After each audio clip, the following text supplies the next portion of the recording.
और प्रज्ञान के अनुमान पर बात करेंगे। चांदनी रात थी, गर्मियों के दिन। माँ अपने बच्चे को खुले आसमान तले सुलाने की नाकाम कोशिश कर रही थी।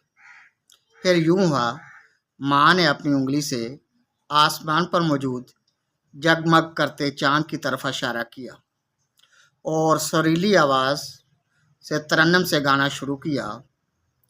दम भर जो उधर मुंह फेरे, ओ चंदा मैं तुझसे प्यार कर लूंगी, बातें हजार कर लूंगी। अब बच्चे ने चांद की तरफ देखा और उसके शहर में खो गया। तो माँ ने लोरी गानी शुरू कर दी। चंदा मामू दूर के, बड़े पकाए बूर के, आप खाएं थाली में, हमको दें प्याली में।